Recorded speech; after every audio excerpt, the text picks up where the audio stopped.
Here they are, the Fourth and Long Fantasy Brothers.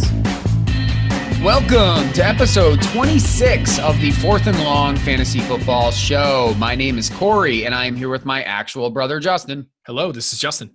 This is episode 26, and Justin, we are getting closer and closer to the fantasy football playoffs. Only a few weeks remain in the fantasy football regular season. What's on your mind based off of what we saw this past weekend, Justin? Man, let's just talk for a second about that catch, man, by Nuke Hopkins, right? They're calling it the catch heard round the world, right? I mean, what a throw by Murray, what a catch by Nuke going up against three defenders against the Bills on Sunday.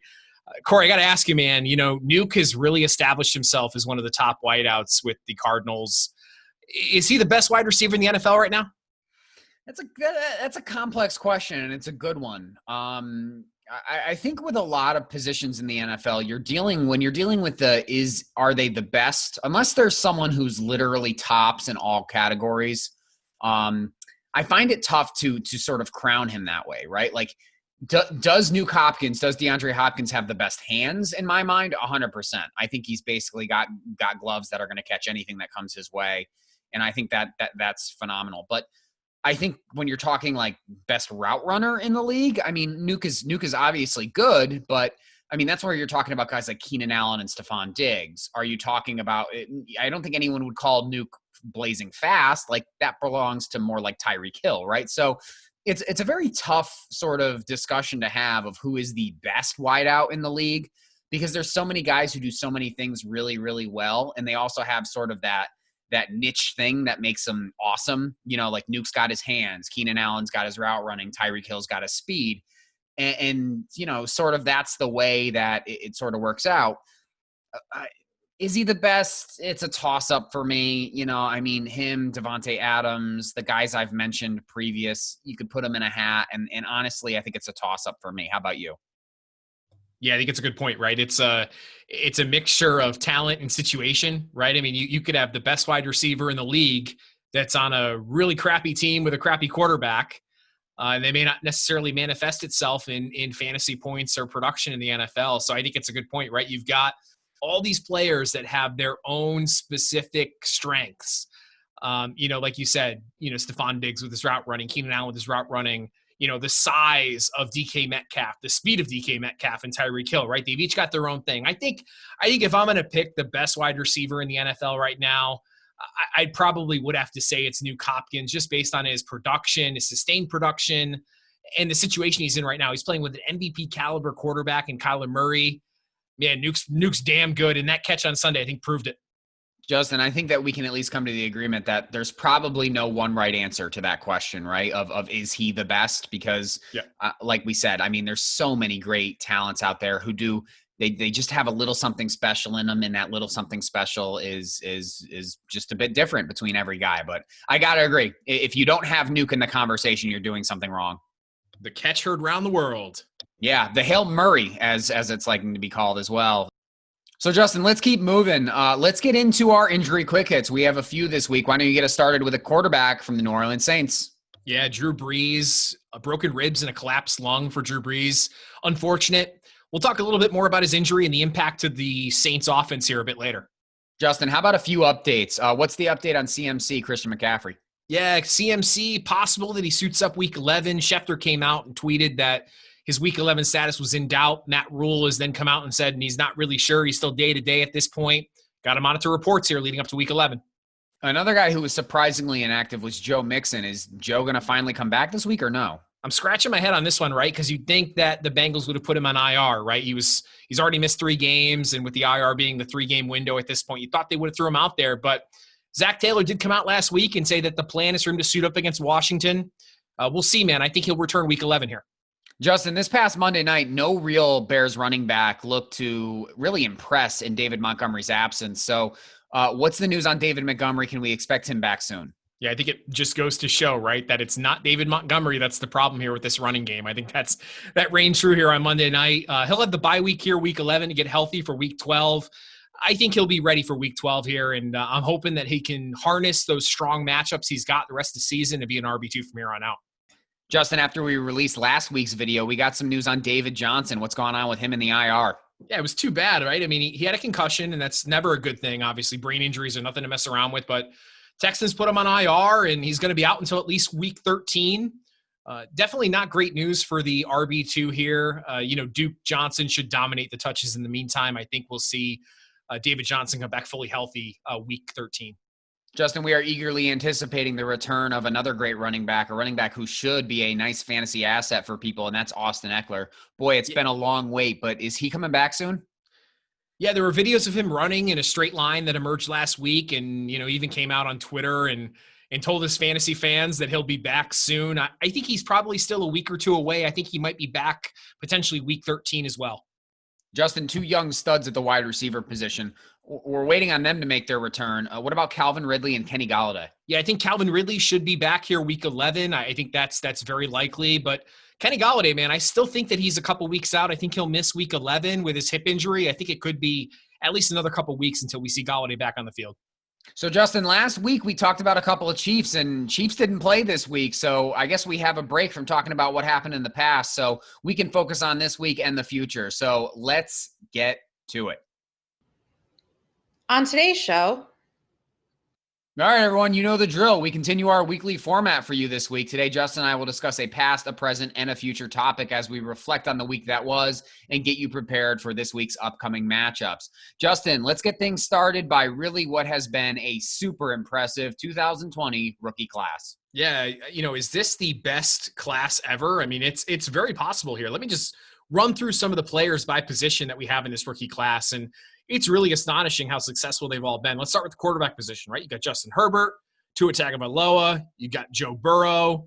In the running back position, you've got guys like James Robinson, Clyde Edwards-Helaire, DeAndre Swift, Jonathan Taylor, Antonio Gibson. Wide receivers, you got Justin Jefferson, CeeDee Lamb, T. Higgins, Jerry Jeudy, and Chase Claypool. Man, you could honestly field a winning fantasy team with just rookies. When's the last time we could actually say that? It's just insane. Now, we've talked about J-Rob previously, the running back position for the Jags. You look at DeAndre Swift, he's really emerging. He was actually the second highest graded running back in week 10, only behind Alvin Kamara. That's good company right there. And you look at Antonio Gibson, and he's been a touchdown machine for the Washington football team. Wide receiver position, look at Justin Jefferson and T. Higgins. Now, both of them are top 6 in rookie receiving yards per game all time. The other names on that list, Odell Beckham Jr., Bolden, Moss, Michael Thomas. That's damn good company, man. You have to wonder as well if CeeDee Lamb would be on this list too if Prescott didn't get injured earlier this season. Now, after most, including myself, were fading rookies earlier this year because of the lack of the offseason, right? The lack of familiarity with their offensive schemes, their quarterbacks, their coaching staffs, etc. Man, I'm going to go out on a limb and call this the best rookie class we've ever seen.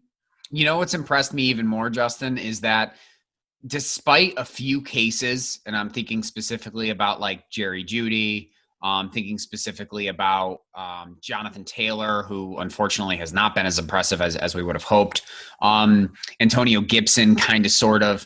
A lot of these guys earned their stripes and earned their roles. You know what I mean? There wasn't something where someone fell down in front of them, right? There was no injury or situation. They just sort of emerged. The cream rose to the top, and there are just a lot of really talented rookies who have come in and sort of taken the fantasy world by storm. And, some of the nice surprises, like you mentioned, right? Antonio Gibson, who got onto people's radars late in the drafting process. James Robinson, obviously, we've talked ad nauseum about. T. Higgins, I don't think was expected to be as valuable as a fantasy asset as he has been. Chase Claypool. Another guy that, Justin, you didn't mention, but I'm actually really interested in for his future is Brandon Ayuk. I mean, he's been really impressive in the role that he's been given as this really impressive weapon in San Francisco. And I'm just really, really encouraged by what I'm seeing out of these rookies.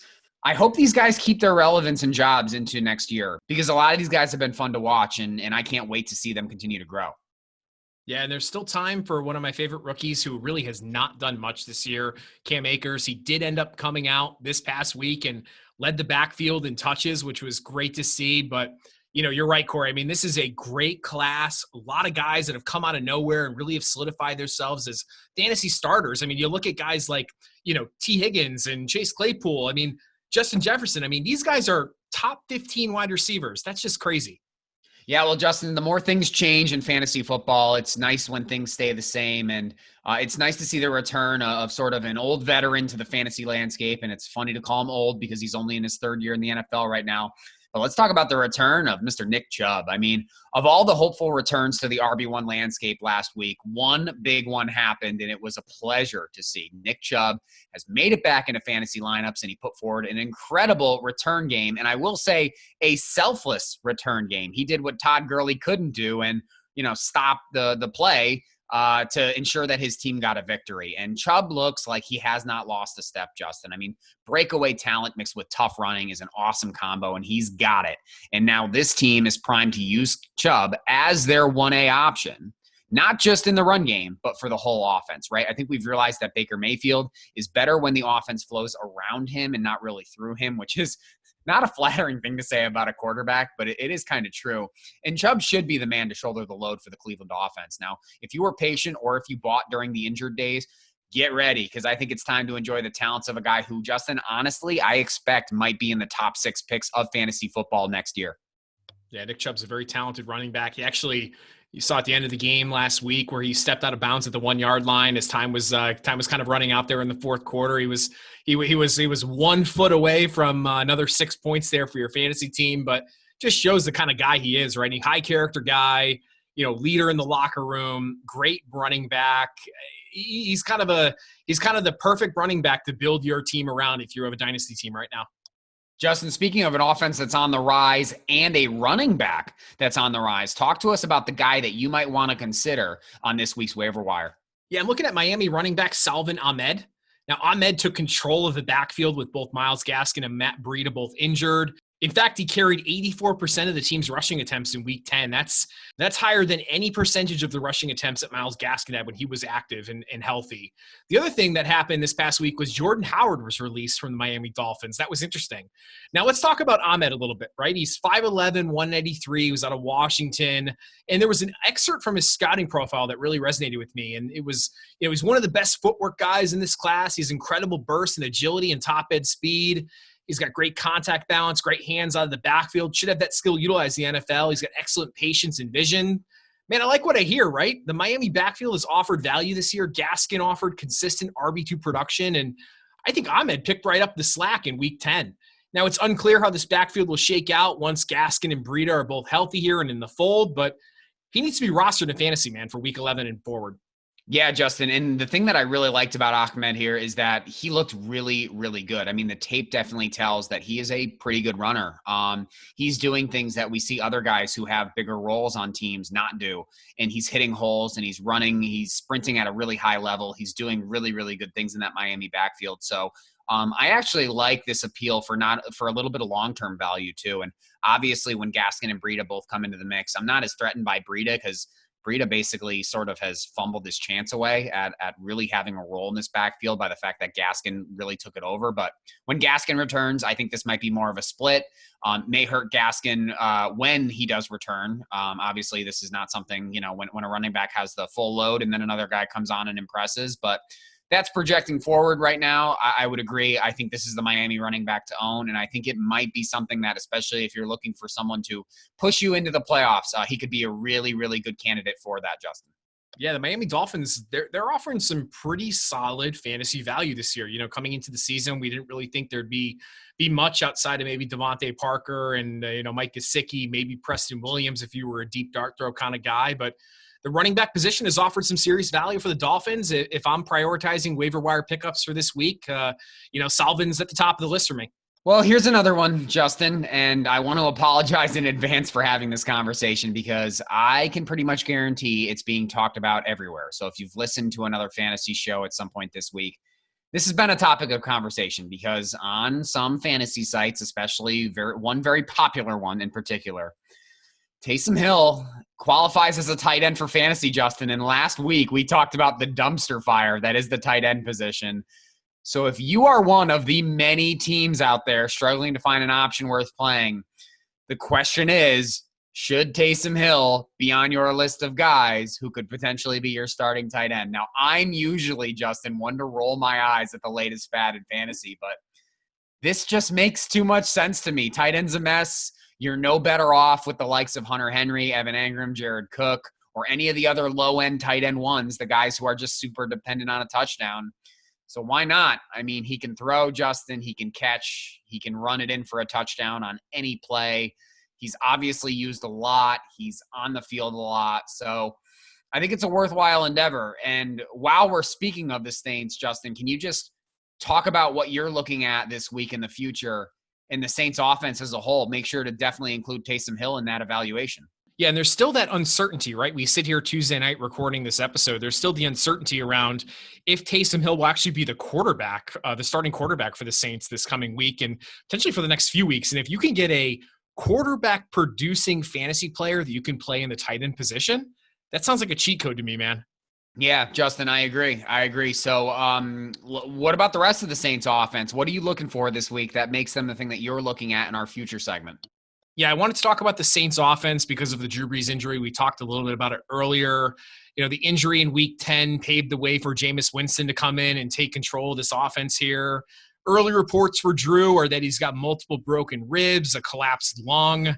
They're saying 2 to 3 weeks is the optimistic best case timeline for Drew Brees. I don't know, man. I mean, that's a pretty dangerous situation for Drew Brees to be in. I don't know if he's going to be back at all this year. Maybe he'll be rested up for the playoffs. But, you know, you got to wonder, how will this affect the Saints offense, right? You got Alvin Kamara, Latavius Murray, Michael Thomas, Emmanuel Sanders, Jared Cook, and then, Corey, as you mentioned, Taysom Hill. And Jameis Winston in the past has sustained fantasy relevant options, right? You look back when he was with the Bucs and he sustained both Godwin and Evans and even Cameron Brate to an extent as well. But it was on extreme volume. Right. And I don't see it happening with the Saints, who can rely on their running game. They've got, you know, the best running back in the NFL in Alvin Kamara, and Latavius Murray, who's probably one of the better handcuffs in the NFL as well. Now, Corey, did you know that through the first 9 weeks of the season, Michael Thomas has not yet scored as many total fantasy points as his average points per game in 2019? That's a concerning stat, and I don't know if it's going to get any better with Jameis Winston under the helm. Now, I'll be watching in Week 11 if Jameis is in fact under the helm. If it's Taysom Hill, maybe I'll be a little more bullish on Taysom. But I'm going to be watching Week 11 and then over the next few weeks on what sort of impact this has on the Saints skill players as a whole. Yeah, Justin, it's an interesting situation that we're going into, and it's going to have some major implications on what is going to happen in that New Orleans offense. There's a lot of weapons in that offense that a lot of fantasy players are relying on. And when something like this happens to a quarterback, it can drastically change the outlook of a lot of guys. So I don't think there's any reason for panic, but Alvin Kamara owners, Michael Thomas owners, Jared Cook owners, this is definitely something that you need to pay attention to because it could drastically change things either for the better or worse. And there's really no knowing until we actually see it in action, right? Yeah, and I think if Taysom Hill does in fact become the quarterback, and I don't think I see that happening. I think I see Sean Payton rolling with Jameis at least for this week. But if Taysom Hill becomes the quarterback for this week and beyond, I mean, I think we're going to see more of I guess you could say more of a Tim Tebow-esque offense, right? Where Taysom Hill's probably carrying the ball 10, 15 times a game, maybe only throwing the ball 15 times as well. It's going to cut into the overall volume and sort of activity that guys like Michael Thomas and Emmanuel Sanders and Jared Cook will see in the offense. Yeah, Justin, I definitely think it's something to be looking forward to. And my part for this future segment is going to be based around a question. And that question is, can Russell Wilson, go too far? And my answer is, yeah, it can. I think Russ needs to get out of the kitchen a little bit here because when Russ cooking too much turns into hero ball, well, the Seahawks, a team that looked unstoppable about 3 weeks ago, they're crumbling before our eyes, Justin. Russell Wilson isn't letting the game come to him and instead is feeling the pressure to do more than ever before. And what's the result? Well, it's yuck. There's silly interceptions, there's poor ball placement, and he's trying to make more out of something that he needs to. I think back to this past weekend where he's got a good 15 yards in front of him, a nice first down run, and instead he chucks it to the end zone and gets intercepted. And, and it was a bad throw, it was a bad call, it was a bad read. So why has this happened to Russell Wilson? What happened to our former MVP candidate here? Well, it's no surprise that this came up when Carlos Hyde and Chris Carson went down, right? I think there was 1 week where he still looked like old Russ, but since then it's been like 2 straight weeks of really poor play. And a solid running game, Justin, disappearing cannot help a quarterback who feels the need to win right now. The talent didn't disappear on Russell Wilson, and neither is his high fantasy ceiling for the year. I would look for Wilson to return to his old ways as soon as this week, especially if we start to see Carlos Hyde or Chris Carson return. I'll be watching, though, because too much more of this, and it may really affect the mindset, the demeanor, and the fantasy outlook for this year's QB1. Yeah, the issue for Russ these last couple weeks has been turnovers. I mean, you look at the interceptions and fumbles. He's had 4 interceptions and 3 fumbles the last 2 games, and that's more turnovers than he had the whole beginning, the first 8 weeks of the season. I mean, it's been turnover issues, and to your point, Corey, I think he's trying to do too much with the ball in his hands. He doesn't have the run game he can rely on. He can't just hand it off to Chris Carson, who can push himself through the line and get him some first downs. He's trying to do too much, but the nice thing for Russ is that his schedule is a little forgiving here after this week. He got Arizona this week, but then he's got Philly, the Jets, and the Giants. Those are some pretty appealing matchups. I think he'll get back on course here, but I agree, Corey, man. It's been a little concerning, but stay patient. I think Russ will get back to the kitchen cooking here shortly. Yeah, I think you're right, Justin, but I'll be watching it this week to see just how it works out. And not just this week. I'll be watching it tonight, Justin, because Seattle's on tonight's game on Thursday Night Football. So there we go. There is our Week 11 show for the 2020 season. It's now in the books. Next week, we continue our weekly seasonal episodes. We're going to recap Week 11, get you ready for Week 12, the week that will be coming up. Remember to subscribe and hit the bell, download, follow, like, comment, whatever you have to do to show some support. I'm Corey. And I'm Justin. And this has been the 4th and Long Fantasy Football Show. We'll see you next time.